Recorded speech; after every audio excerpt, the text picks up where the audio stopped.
Novo Nordiskis წარმოებული ინსულინი საქართველოშია და ის ბენეფიციარებისთვის უკვე ხელმისაწვდომია. ტიპი 1 დიაბეტის მქონე ბავშვების მკურნალობის სქემა უცვლელი რჩება. Novo Rapid-ის გაცემა კი უკვე სტანდარტული წესით მიმდინარეობს. წამალი უკვე დღეიდან გაიცემა აფთიაქებში და ძალიან მიხარია. ნოემბრის დასაწყისში გამოწვეულმა აჟიოტაჟმა რო წამალი დეფიციტში გადაინაცვლა, რა თქმა უნდა, ჩემთვისაც იყო ძალიან ემოციური. ბუნებრივიც არის, იმიტომ რომ შვილიჯანმრთელობას ეხება მდგომარეობა და როგორც კი მოიქმნა პრობლემა ჯანდაცვამ მე პირადადაც დამირეკა და მითხრა რომ ექიმის მეთვალყურეობის ქვეშ მოხდებოდა აპიდრით ჩანაცვლება. ტიპი 1 დიაბეტით დაავადებული პაციენტების ინსულინით უზრუნველყოფასთან დაკავშირებულ პროტოკოლში ცვლილებები. მას შემდეგ შევიდა, რაც მომწოდებელმა დანიურმა კომპანიამ წინასწარ შესყიდული მედიკამენტის საქართველოს დაგეგმილ ვადაში ვერ მიაწოდა, რის გამოც მკურნალობა ფრანგული აპიდრათი გრძელდებოდა. თუმცა პაციენტების უმრავლესობასთან პრეპარატის ჩანაცვლების საჭიროება არ დამდგარა.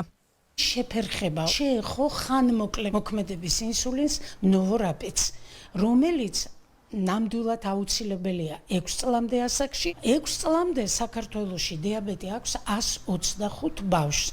4 წლამდე ეს არის სულ 55 ბავშვი. არავის არ მოუმართავს, აღარ მაქვს დღეს ინსულინი, ან ხვალისთვის არ მექნება და გადამეყვანეთ აპიდრაზე. თავისუფლად შეგვეძლო გადავსულიყავით, მაგრამ რა თქმა უნდა, ექიმის მეთვალყურეობის ქვეშ. პაციენტების ინტერესების გათვალისწინება ჯანდაცვის სამინისტროსთვის კვლავ პრიორიტეტად რჩება. იმისთვის, რომ პრეპარატის მიწოდება შეუფერხებლად შედგენილი გეგმით წარიმართოს, სამინისტრო ინსულინის მწარმოებელ კომპანიასთან აქტიურ კომუნიკაციას აგრძელებს. პაციენტებს კი ორ მედიკამენტს შორის არჩევანის შესაძლებლობას აძლევს. ინსულინის მიწოდება არც ერთი წუთით არ ყოფილა შეფერხებული და დაბრკოლებული, მათ ექნებათ კვლავაც ამ ალტერნატიული საშუალებით სარგებლობის შესაძლებლობა, მათ ექნებათ არჩევანი სხვადასხვა ყველაზე მაღალი ხარისხის პრეპარატებს შორის. ეს იყო პერიოდი, როდესაც ჰქონდათ შეზღუდვა ერთ-ერთ მედიკამენტზე, ამ პერიოდში ისინი მომარაგებულები იყვნენ სხვა მედიკამენტით, ალტერნატიულით, უმაღლესი ხარისხის ალტერნატივით.